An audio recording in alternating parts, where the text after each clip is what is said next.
The colony world was wide and open. Fields stretched far, broken by low hills and silver streams. The settlers had built small homes, simple huts and barns, along the land. Life was hard but steady. Yet, among the people, there was a rumor that spread faster than the wind.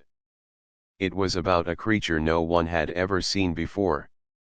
They said it was small and shaped like the dragons of old stories.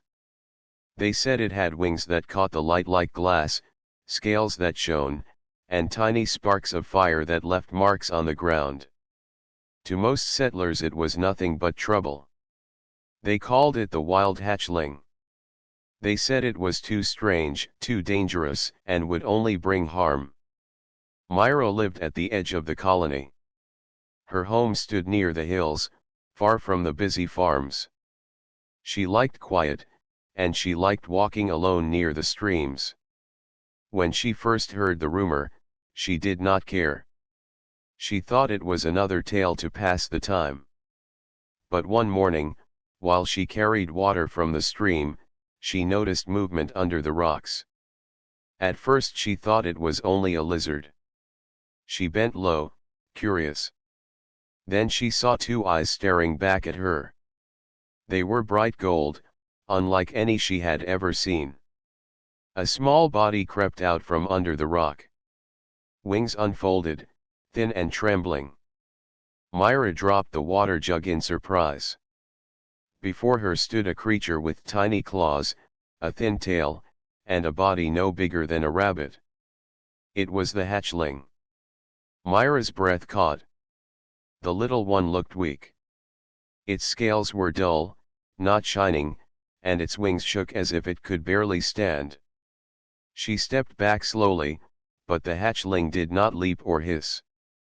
Instead, it gave a soft sound, half chirp and half cry. Myra could see ribs pressing under the skin. The hatchling was hungry. She looked around. No one was near. If she told the others, they would come with nets or weapons. She thought of the stories that said the hatchling burned fields. But as she watched, she saw only a lost and tired creature. Myra opened her food bag and pulled a small piece of bread. She broke it and placed it on the ground.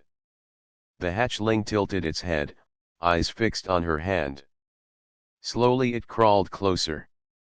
Its nose twitched at the smell, and it snapped the bread in 2 bites. For a moment its eyes lit up like gold fire. Myra felt something stir in her chest.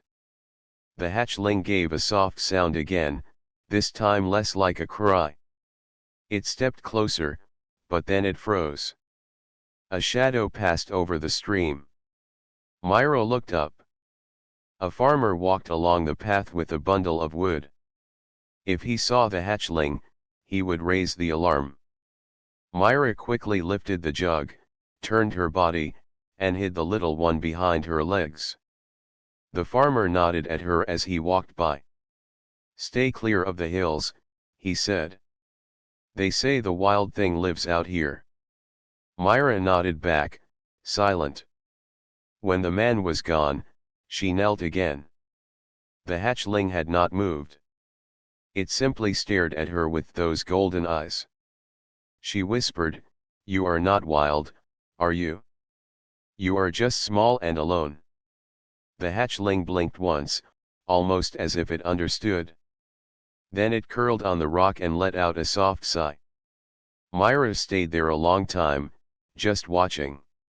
She did not touch it, but she felt a bond beginning. Over the next days, Myra returned to the stream often.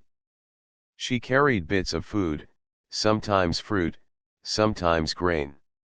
The hatchling always appeared when she came. At first it kept its distance, but slowly it grew bold.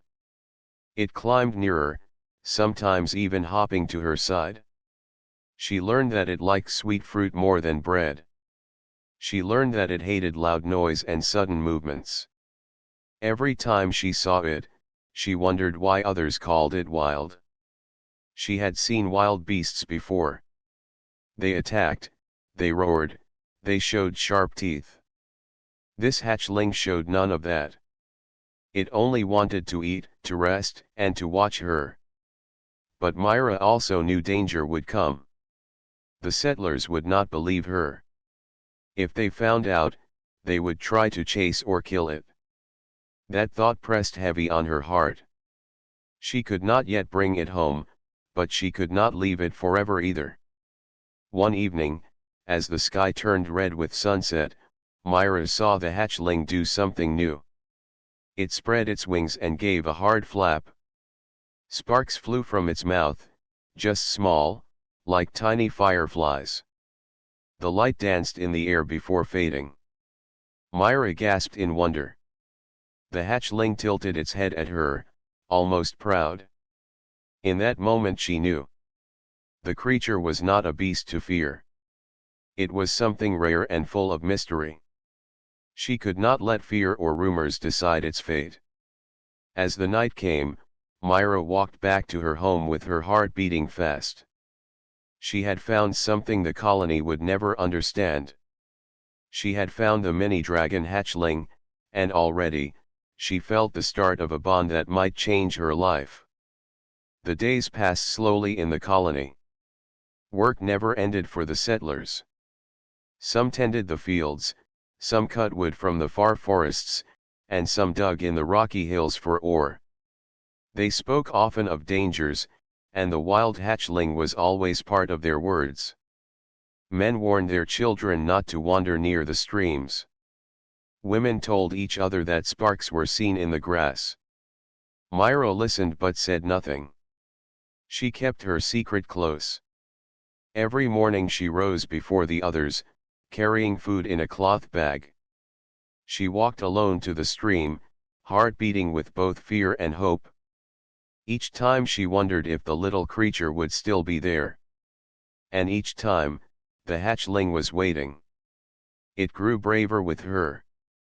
At first it stayed at a distance, crouched low, its eyes always watching. Now it moved closer. When Myra knelt, it crept to her side. Its nose pressed to her hand, searching for food. Sometimes it gave a sharp sound, almost like a bark, when she was slow. Myra laughed softly at its demand.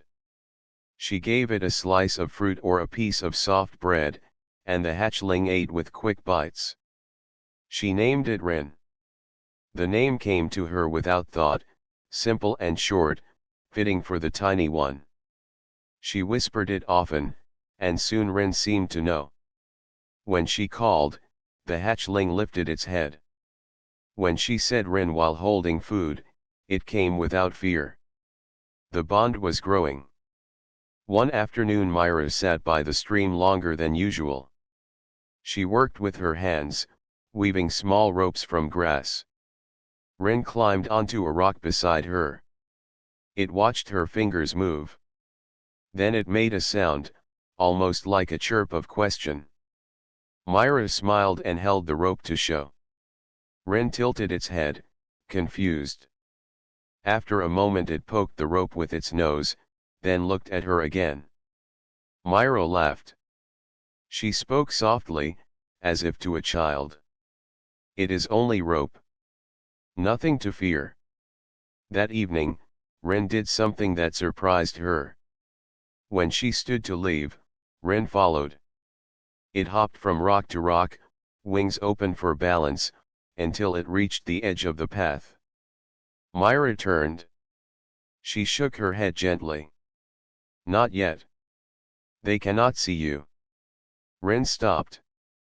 It gave a small whine, but it did not push further.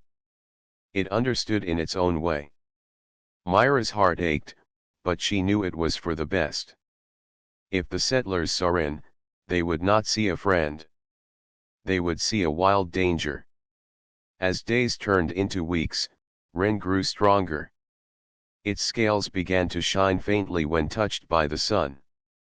Its wings held firm, no longer trembling. It hopped higher, moved quicker, and even gave short flights over the stream. When it flapped hard, sparks flickered in the air. At night, Those sparks glowed like small stars. Myra never tired of watching. But the whispers in the colony grew louder. A farmer claimed to see fire in the fields. A miner said tools were burned black. Some said the wild hatchling had grown bolder. The leader of the guards even spoke of setting traps in the hills. Myra felt fear, not for herself but for Rin.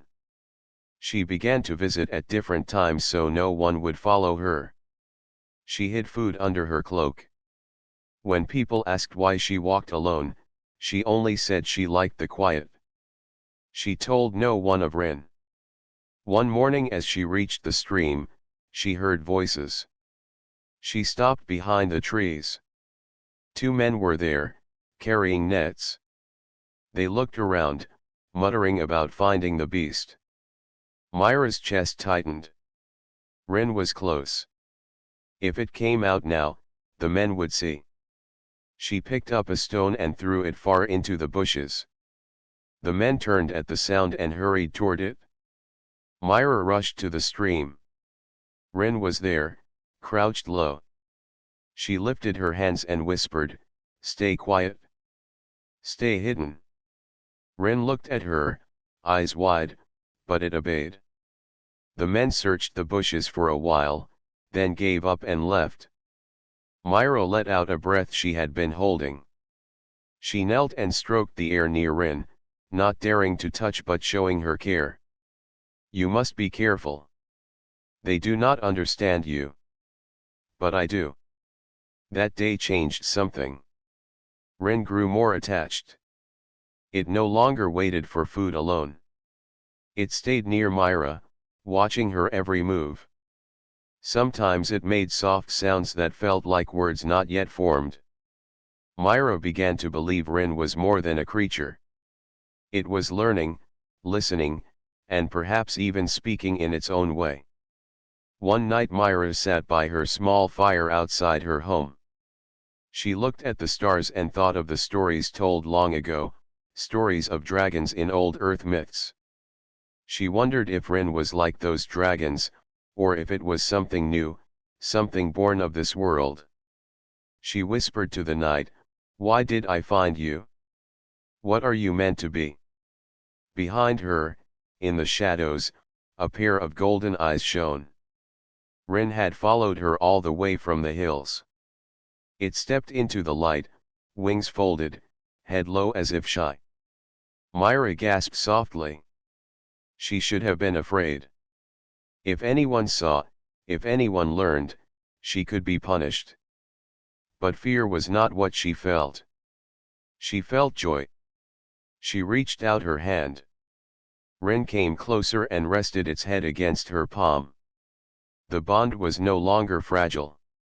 It was strong, built not on fear, but on trust. Myra knew the road ahead would not be easy, but she also knew she could not turn back. Rin was no longer just a wild hatchling. Rin was hers.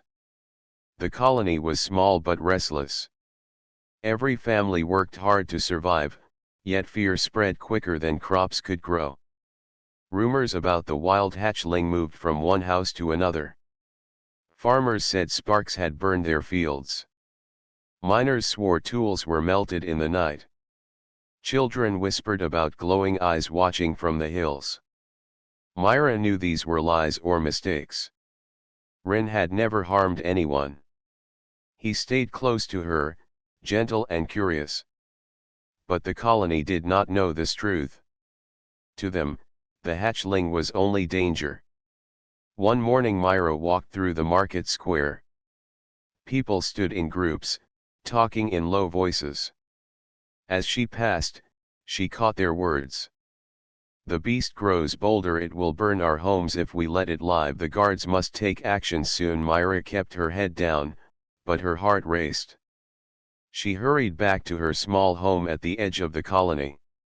When she reached the door, Rin was waiting inside, curled in a shadowy corner. His golden eyes lifted as she entered.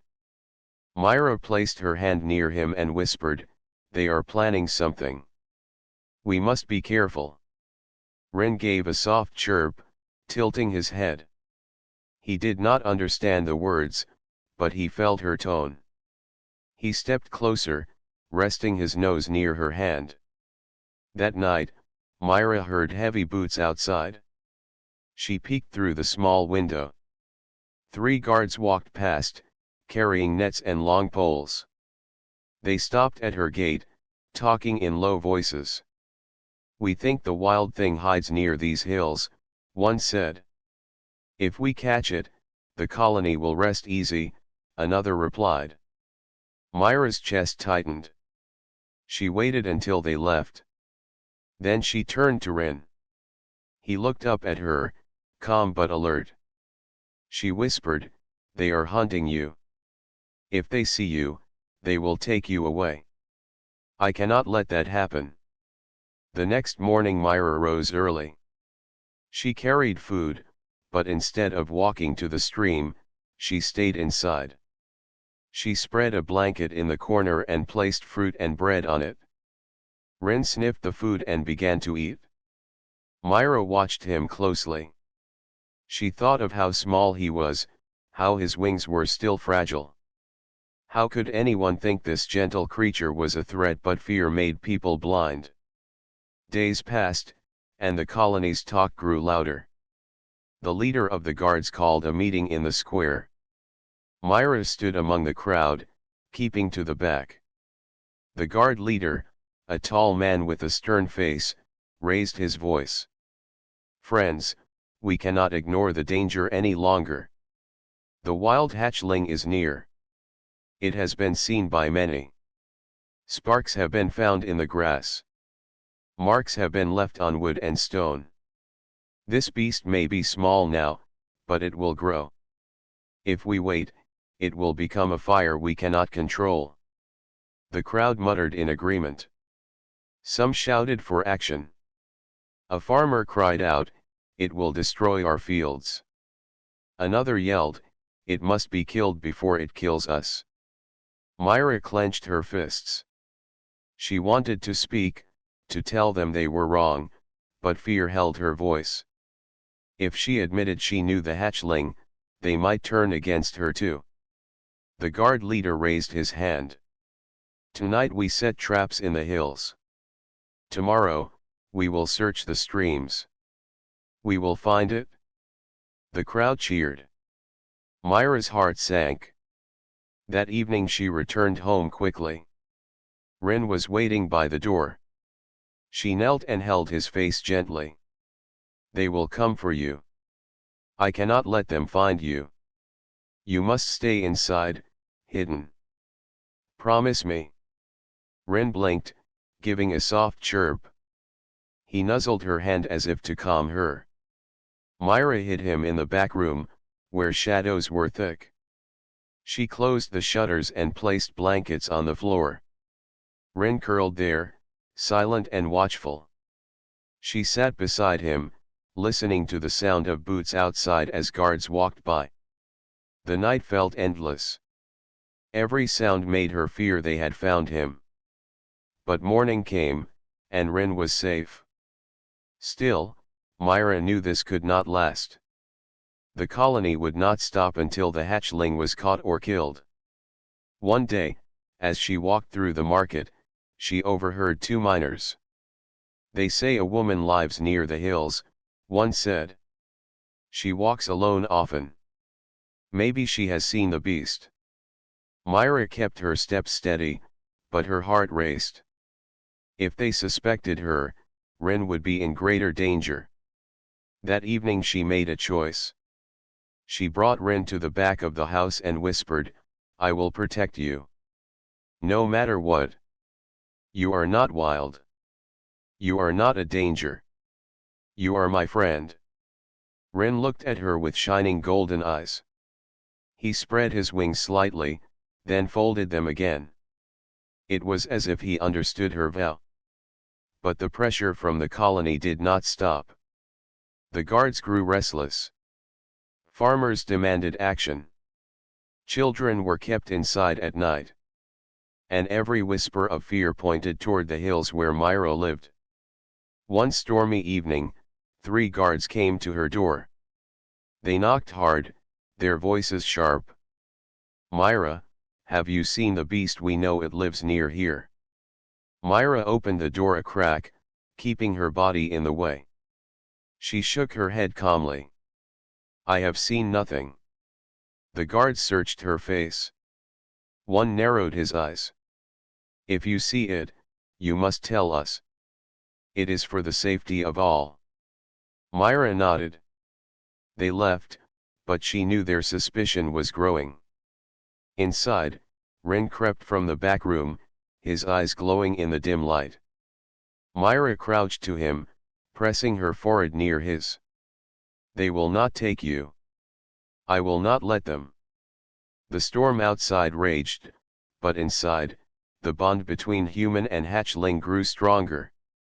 Myra felt the weight of the colony pressing against her, yet she also felt the warmth of Ren's trust. The trouble from the colony was rising. Soon, Myra knew, she would have to choose between silence and truth, between fear and courage. And whatever choice she made, it would change everything for both her and Ren. Myra's small home had always been quiet. She lived simply with a table, a chair, and a fire for warmth. But now the house was different. A new life filled the rooms. Ren, the hatchling, had become part of it. His soft sounds, his curious movements, even the faint glow of his golden eyes gave the place warmth that Myra had never known before. She kept him hidden from the colony. The guards still searched the hills. The people still whispered about danger. But inside her home, Ren was safe. And slowly, he began to learn. At first he only copied simple things. When Myra lifted a cup to drink, Ren tilted his head as if to do the same. When she folded her blanket, Ren pulled at the corners with his teeth, trying to help. His small claws often tore the cloth, but Myra only smiled. She saw that he was watching, thinking, and trying. One morning she placed a slice of fruit on the table. Instead of giving it to him, she pointed. "Ren," she said softly, "take it." Ren stared at her hand, then at the fruit. He gave a short chirp, uncertain. Myra repeated the word. "Take it." The hatchling stepped forward, climbed onto the chair, and stretched his neck. His teeth closed gently around the fruit, and he pulled it away. Myra clapped her hands. "Good Ren." The hatchling blinked, then made a happy sound. From that day, Myra began to teach him more. She showed him how to come when she called his name. She showed him how to wait until she gave food. She even taught him to scratch at the door when he wanted to go outside. Ren learned quickly. His eyes shone with pride each time he understood. But there was more to him than simple tricks. Ren had sparks inside. When he grew excited, small flames flickered from his mouth. At first Myra feared it would burn her home, but Ren seemed careful. The sparks danced only for a moment, then faded. Still, she worried what might happen if others saw. One evening she sat with Ren by the fire. She held a stick and drew shapes in the ashes. A circle. A line. A star. Ren tilted his head, watching closely. Then he lifted his claw and scratched a line in the dirt beside her. Myra froze in surprise. Slowly she drew another shape, and Ren copied it again. "You are learning more than I thought," she whispered. Ren gave a low hum, as if pleased with himself. The bond between them deepened. Ren followed her from room to room. When she cooked, he sat by her feet. When she worked in the garden, he perched on the wall, guarding her. At night he curled beside her bed, his body warm like a living fire. Myra had never felt so safe. But she also knew the danger was not gone. The colony still searched for the hatchling. If they ever learned that Rin lived with her, they would take him away. Myra thought about this every day, and the fear weighed on her. One afternoon Myra heard voices outside. Two children had wandered close to her home. She peeked through the window and saw Rin staring at them through a crack in the door. Myra rushed to close it, her heart pounding. If the children saw him, they would tell their parents. That night Myra sat with Rin and spoke softly. "You must stay hidden. They cannot see you yet. They will not understand. But one day, maybe, they will." Rin lowered his head and rested it against her knee. His golden eyes shone with trust. As weeks passed, Rin grew stronger. His wings stretched wider, his body filled out, and his scales gleamed silver and gold in the light. Myra sometimes took him outside at night when the colony slept. She let him stretch his wings in the meadow. Rin would leap into the air, flap hard, and glide a short distance before landing. Each time he tried again, going higher and farther. Sparks followed him, glowing against the dark sky like tiny stars. Myra watched with wonder. "One day you will fly free," she whispered. "But for now, stay safe with me." Rin's learning did not end with flight. He began to understand her voice more clearly. When she said stay, he froze in place. When she said come, he hurried to her side. When she said quiet, he lowered his sounds. Myra was amazed. She felt as if Rin's mind was sharper than many believed possible. One day she tested him further. She placed two fruits on the table, one red and one yellow. She pointed to the red one and said, "Rin, bring the red." Rin looked at both fruits, then carefully picked up the red one in his teeth. He carried it to her and dropped it in her hand. Myra gasped in joy. "You understand colors." She hugged him gently, her eyes full of pride. Rin purred with a deep, rumbling sound. It was the sound of trust. But even as Myra and Rin grew closer, trouble outside grew louder. The colony leader warned of strange signs in the hills. Farmers claimed the beast had stolen food. Guards swore they had found burned stones near the stream. Every story pointed back to the hatchling, though none were true. Myra knew the day would come when she could not hide him any longer. But she also knew Rin was not just a hatchling now. He was learning, changing, becoming more. That night, as she lay in bed, Rin curled beside her. She placed her hand on his warm scales. "They will never see the truth until it is too late. But I will show them. I will prove you are not wild. You are more than they can imagine." Rin gave a soft hum, his golden eyes glowing in the dark. He trusted her, and she trusted him. The hatchling had learned much, but the greatest lesson was not from Myra's teaching. It was the bond itself. Together, human and dragon were no longer alone. They had found family in each other. And soon, the world would see. The hills outside the colony were quiet at first. Only the sound of wind and streams filled the air.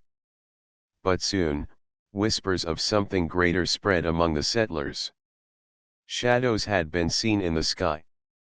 Large shapes moved at night, their wings covering the moonlight.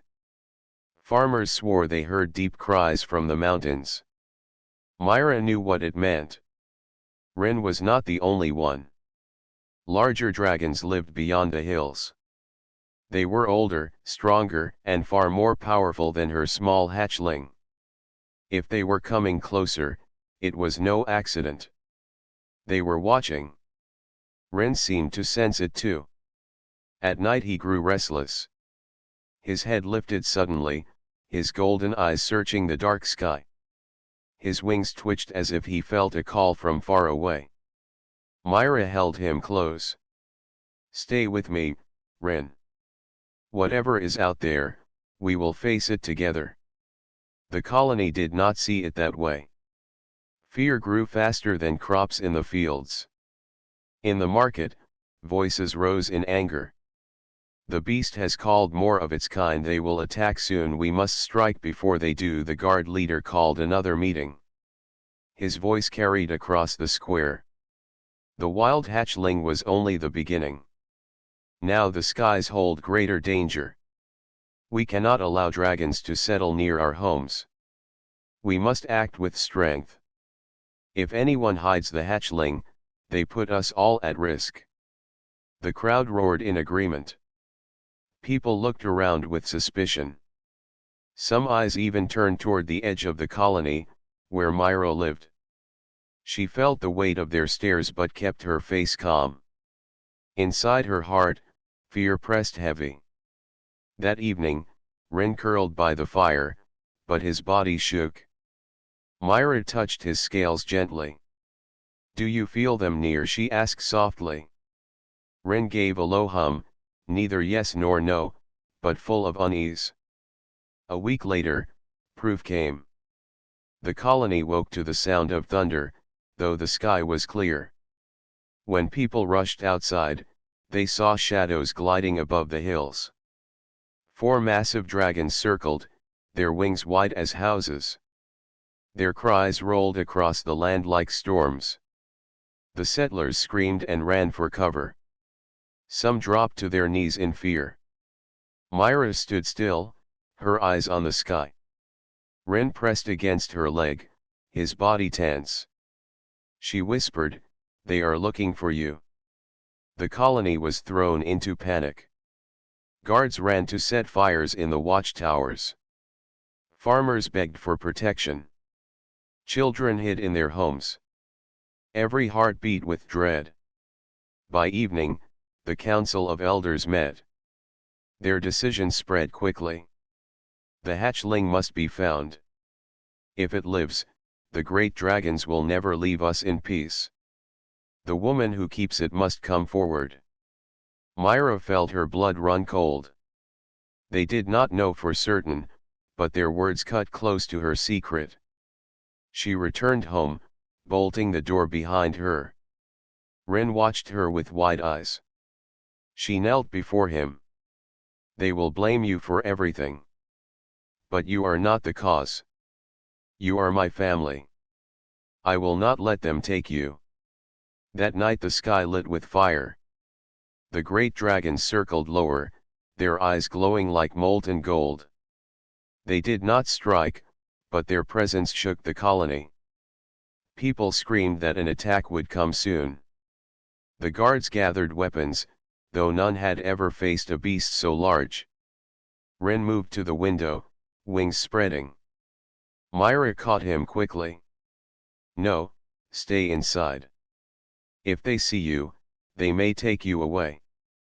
Ren struggled for a moment, then lowered his head. Myra held him close. She felt the heat of his body, the steady beat of his heart. "One day you may have to choose. But not tonight. Tonight you are safe." The next morning the colony demanded action. Men shouted in the square, waving tools and weapons. "The beast is cursed. The hatchling has called its kin.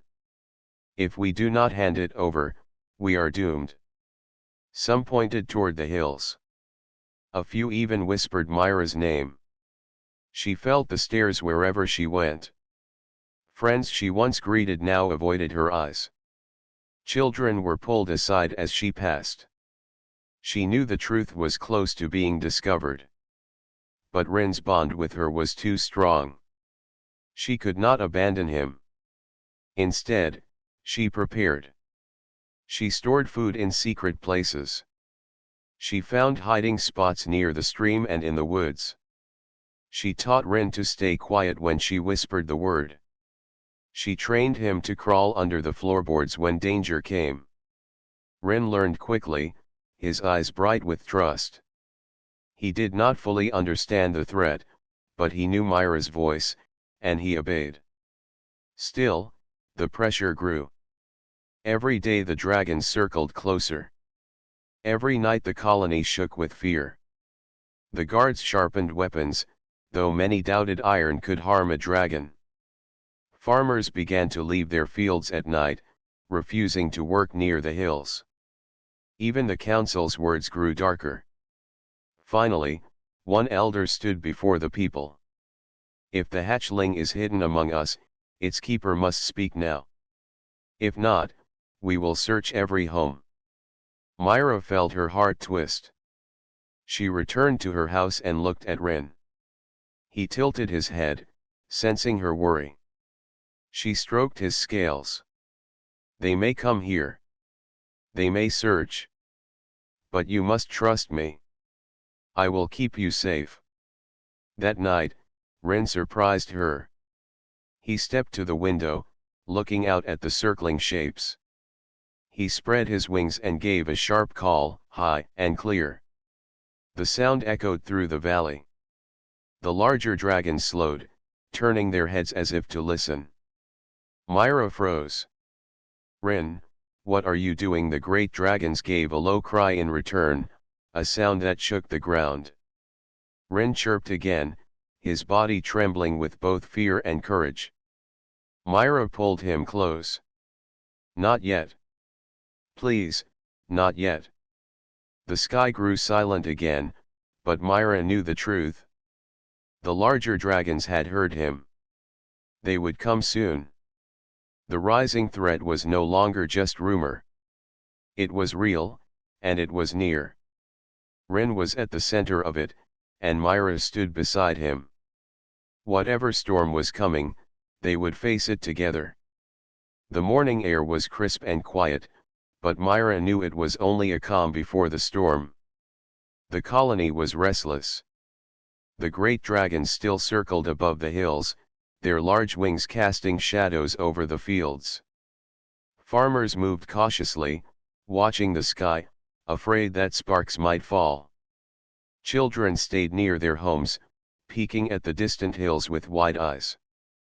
Myra rose early, careful not to make any sound.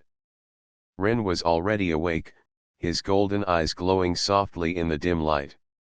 He stretched his wings, then nudged Myra gently. She smiled. Today may be hard, Ren. But we face it together. They prepared for the day quietly. Myra packed food and water, small blankets, and a few ropes she had woven. Ren followed, watching every movement. The hatchling had grown stronger. His wings were wider, his claws sharper, but he still trusted her completely. She could see it in his eyes. Suddenly, a loud cry came from the colony. Myra's heart skipped. She grabbed Ren, holding him close. Sparks flickered from his small mouth in fear. Outside, smoke rose from the edge of the fields. A mining tower had collapsed in the night, trapping workers beneath heavy beams. The storm from the sky had weakened the structure. People screamed, unable to lift the heavy wood. Myra did not hesitate. She ran toward the disaster, Ren tucked safely against her chest. As she approached, she saw the desperation in the miners' eyes. They were strong, but the beams were too heavy. Ren, it is time, Myra whispered. She set him down. The hatchling crouched low, wings spreading. Sparks flickered from his mouth, not in anger but in light. Myra led him with gentle words. Lift the wood. Help them. You can do this. Ren's small body jumped and landed on the beams. His claws dug into the wood as he pushed and lifted with surprising strength. Sparks from his mouth illuminated the dark spaces, helping the miners see their hands and the broken beams. Myra encouraged him, her voice steady, even though her heart raced. The miners watched in disbelief. What is that creature? One shouted, eyes wide. It is helping them, another said. Ren worked tirelessly. He pulled heavy beams aside, guided by Myra's voice. His small wings beat rapidly, balancing his weight. Every movement was careful, precise. He did not panic. He did not lash out. He only focused on saving those trapped below. Slowly, the workers were freed.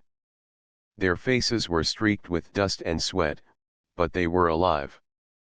The colony stared in silence, unable to comprehend what they had witnessed. The wild hatchling had just saved lives. Myra knelt beside Ren. She stroked his head gently. See, Ren, they are not afraid now. You are brave, and they can see it. But the larger dragons were still watching. Their shadows circled lower over the hills, their eyes fixed on Ren. Myra felt the tension. They were waiting to see if he was loyal to her, or if he would follow them. She whispered softly, Ren, do not listen to them. Stay with me. Trust me. The hatchling gave a soft chirp and nuzzled her hand. He had chosen her. Even in the presence of the great dragons, he remained by her side. Myra felt tears of relief fill her eyes. The bond between them had passed a true test. The miners and settlers slowly approached, their fear turning to curiosity. They looked at Ren with new eyes. Some knelt, touching the small creature carefully. It is not wild, one said softly. It is clever. It is brave. Ren chirped in response, lifting his head proudly. Myra laughed gently, hugging him close. See, Ren. You have shown them who you really are. But Myra also knew the challenge was not over. The larger dragons circled closer, their eyes sharp, wings beating steadily. One of them let out a low cry, testing Ren. The hatchling gave a small reply, but he did not leave Myra's side. He stayed loyal, his golden eyes locked on her face. The colony began to understand something they had never realized. Strength was not always in size or fear. Sometimes it was in loyalty, in courage, in trust between beings. Myra held Ren tightly and stepped forward. This hatchling saved lives today. He is not a threat. He is part of our world, just as we are part of his.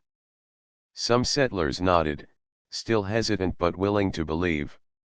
The miners carried the broken beams, leaving space for Ren to move freely. Myra could feel the weight of the colony's fear lifting, replaced by awe. The larger dragons circled higher, watching silently. Ren gave a soft chirp, wings flicking in the breeze. Myra stroked his scales, whispering, they see now. They understand. You are not alone. The day passed slowly. The storm cleared, leaving sunlight that warmed the hills. Ren sat by Myra's side, looking out toward the horizon. The colony had changed. They had seen the power of courage and the strength of trust. Ren had passed the greatest test of all, loyalty. That night, Myra and Ren returned home. She lit a small fire and set food near him. He curled beside her, exhausted but content. Myra held him close, feeling the heat of his body, the rhythm of his breath, and the weight of their shared experiences. We have done well today, she said softly. Ren purred, a low rumbling sound that meant happiness. Myra smiled, knowing that whatever came next, they would face it together. The test of loyalty was complete. Ren had chosen her, just as she had chosen him. And together, they had shown the colony that strength came not from fear or fire alone, but from care, courage, and trust. The larger dragons still watched from the hills, but they no longer seemed threatening. They had seen the bond. They had seen the choice. Myra and Rin had passed the test. Tomorrow would bring new challenges, but tonight was a victory. The colony had begun to see the truth. The hatchling was not wild. He was more than a creature. He was a friend, a helper, and a symbol of what humanity could achieve when it trusted and cared. Myra held Rin close, her eyes on the stars above. "Rest now," she whispered. "We will face tomorrow together. And whatever comes, we will do it with courage." Rin closed his eyes, warm and safe beside her. The fire flickered softly, casting shadows that danced on the walls. For the first time, Myra felt a deep sense of peace. The test of loyalty had not only proven Rin's heart. It had proven hers as well. The morning sun rose over the colony, painting the hills with gold and silver. Birds sang, and a gentle wind moved through the fields. Yet the air was tense. The great dragons were still circling above, their massive wings beating steadily. Their eyes glowed like molten gold, and every shadow they cast seemed to stretch far across the land. Myra stepped outside with Rin beside her. The hatchling had grown even stronger. His scales shone in the sunlight, his wings stretched wide, and his golden eyes followed every movement in the sky. Myra held his small head gently. "Today, Rin, the choice is yours," she whispered. The colony had gathered in the square. Farmers, miners, and children all watched from behind fences and doors. They had seen Rin save lives, but fear still lingered. Their eyes shifted nervously to the hills. The great dragons were closer now. Their presence was powerful, almost frightening. Rin chirped softly, tilting his head. He looked at Myra first. Then he lifted his wings. Myra felt her heart beat faster. She could see the decision forming in his small, shining eyes. The hatchling could fly away, join the larger dragons, and be free in the hills. Or he could stay. The great dragons lowered their heads, observing carefully. They had tested Rin before. Now they waited for the final choice. Myra knelt and stroked Rin's scales. "You do not have to stay. You could join them. You could be safe with your kind." Rin looked at her hand, then at her face. He made a soft sound, almost like a word. Myra's heart leapt. He had made his decision. With a small leap, Rin spread his wings fully. Sparks flickered from his mouth, and his eyes glowed bright. Then, to everyone's surprise, he flew in a wide circle around Myra, landing gently at her feet. He had chosen her. The colony gasped. Fear turned into awe. They watched as the small hatchling had passed the ultimate test. The great dragons gave a low rumble, almost approving. They did not attack. Instead, they lowered their heads in respect. It was clear they understood Rin's choice. Myra laughed softly, tears in her eyes. "You chose us," she whispered. Rin chirped, nuzzling her hand.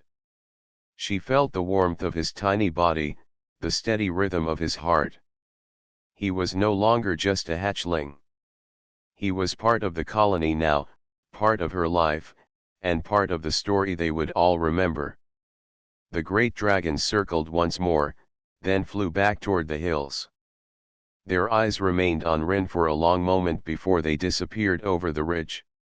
Myra and Rin watched in silence. She knelt beside him, holding his wings gently. "They know now. You are not just a creature of the wild. You are more." The settlers slowly approached. Farmers, miners, and even the children came closer, still cautious but full of wonder. One miner bent low and touched Rin's scales lightly. "He is not wild," he said softly. "He is clever and brave." A farmer nodded. He saved lives. He belongs here. Wren chirped in response, standing proudly at Myra's side. The colony began to understand. They had judged too quickly, fearing what they did not know. But now, they saw the truth. The hatchling was not a threat. He was a friend, a helper, and a symbol of courage. Myra held Wren close, speaking softly to the gathered people. He is part of our world. He has chosen to stay with us. We should not fear what we do not understand. Instead, we should learn from it. Some settlers nodded, others whispered among themselves. Slowly, fear gave way to respect. The story of Wren would be told for generations.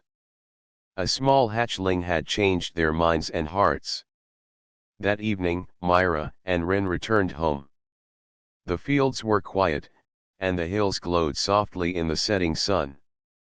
Wren perched beside her as she lit a small fire.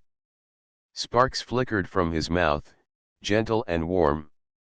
Myra smiled, stroking his head. You have chosen well, Wren.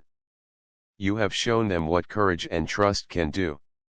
Wren purred, a deep rumbling sound that echoed in the small room. He had learned much, and Myra had learned too. Together, they had faced fear, danger, and the unknown. Together, they had proven that loyalty, courage, and care could overcome doubt. The night passed peacefully. Myra lay on her simple bed, Wren curled beside her, warm and safe. She looked out at the stars through the open window, thinking of the future. The great dragons still lived in the hills, watching and protecting the land. Wren would grow strong, and perhaps one day he would fly among them. But for now, he had chosen to stay. He had chosen family. The colony would never see him the same way again. The small hatchling, once called wild, had become a symbol of hope. People would remember the courage of a little dragon and the care of a human woman who saw beyond fear. Myra whispered one last time before sleep. Rest now, Wren. You are home. You are safe. And together, we will face whatever comes next. Wren blinked slowly, golden eyes soft and calm. He gave a small chirp, curling closer to Myra. The warmth of his body and the rhythm of his breathing filled the room with peace. Myra smiled, closing her eyes. Outside, the hills were quiet. The shadows of the great dragons rested far away, respecting the choice of the small hatchling. The colony, once full of fear, now felt a quiet wonder. They had seen courage, loyalty, and the bond between human and dragon. And they knew that some of the greatest strength came not from force, but from care, trust, and love. Myra held Wren all through the night. She felt his heartbeat, steady and strong. He had made his choice. He had chosen her. And in that choice, she knew they had both won. The stars above sparkled like tiny fires. Myra whispered softly to Wren, the world is full of challenges, but we have each other. And together, we are stronger than anything. Wren gave a soft chirp, curling against her. The choice had been made. The bond was forever. And the colony would remember the day when a small hatchling chose trust, courage, and family over fear. The future was bright, and together, Myra and Wren would face it, side by side.